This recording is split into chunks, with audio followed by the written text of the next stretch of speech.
terkait dengan Ryuji. Ryuji per hari ini memang setelah pertandingan kemarin Dr. Tim sengaja kembali ke Jakarta untuk mengecek kondisi Ryuji karena setelah melakukan operasi ringan sekarang Ryuji dalam kondisi untuk recovery. Memang dia belum bisa melakukan banyak hal untuk saat ini, tapi dalam waktu dekat dia akan segera bergabung kembali untuk bisa berlatih secara mungkin belum secara full, mungkin masih terpisah dengan tim, namun rencananya minggu ini dia akan segera terbang kembali untuk bergabung dengan tim.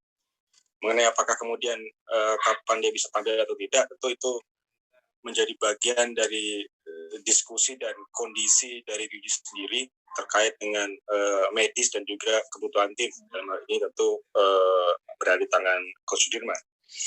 Jadi itu yang bisa sampaikan mengenai Ryuji. Kemudian apakah Persija kondisi sekarang ini sama seperti apa yang disampaikan oleh tim lain?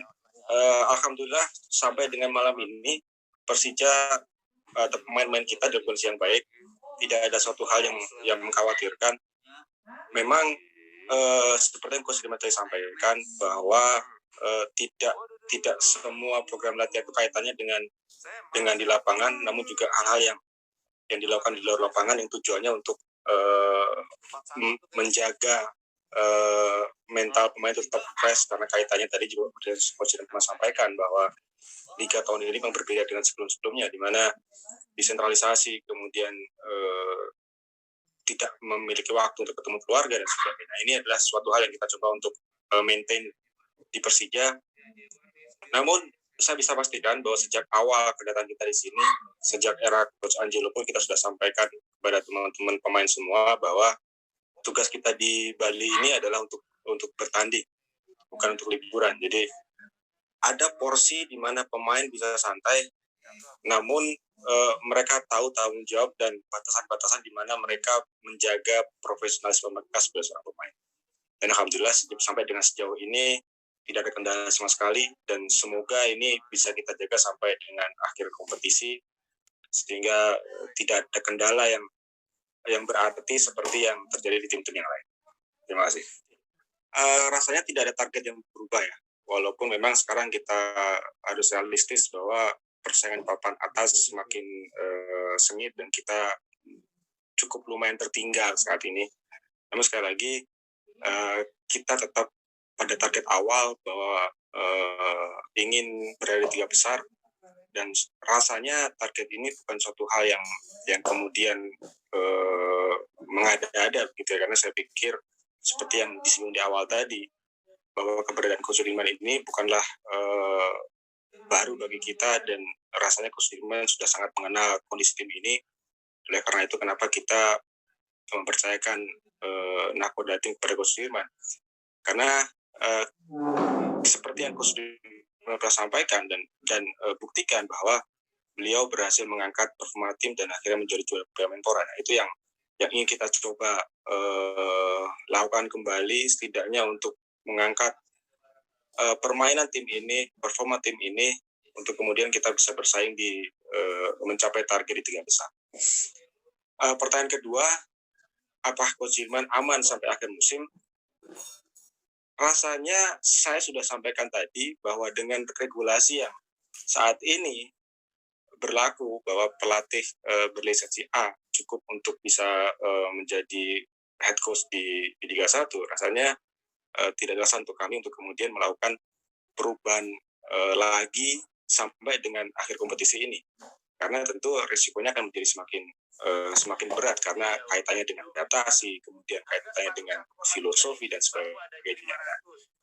Apakah kemudian tahun depan kita masih menggunakan Coach Sudirman atau tidak, itu bagian dari perkembangan yang kita harus lihat ke depan. Kaitannya juga tentu dengan hasil yang pertama, kemudian kedua tentu dengan lisensi, karena seperti kita ketahui bahwa di Liga Indonesia ini memang aturan itu sering kali berubah dalam waktu yang kita tidak bisa perkirakan. Tapi saya berharap bahwa nantinya ketika insya Allah Coach bisa membawa tim ini lebih baik, dan kita nggak tahu apakah ke depan lisensi masih dia digunakan atau tidak. Jika memungkinkan tentu tidak menutup kemungkinan bahwa Coach Bima pada akhirnya akan terus menjadi faktor utama kami untuk kemudian tahun depan kita mengejar target yang lebih tinggi, yaitu juara liga. Rasanya sebagai pelatih yang profesional dan juga sudah malang melintang di dunia sepak bola dunia, tentu saya pikir Angelo sangat paham tentang konsekuensi ketika dia menerima pekerjaan ini, termasuk dengan bagaimana kritik yang diterima sepanjang menangani tim ini, dan kemudian pada akhirnya kita sepakat untuk mengakhiri kerjasama kita dengan Angelo.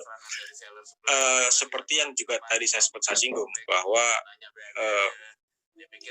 apakah kemudian ini menjadi sebuah keputusan yang fair atau tidak bagi Angelo atau bagi Persija, ini tentu menjadi sebuah hal yang layak diperdebatkan. Namun apa yang kemudian bisa saya sampaikan adalah Angelo bisa menerima karena ini bagian dari konsekuensi dia dan disangat pahami itu.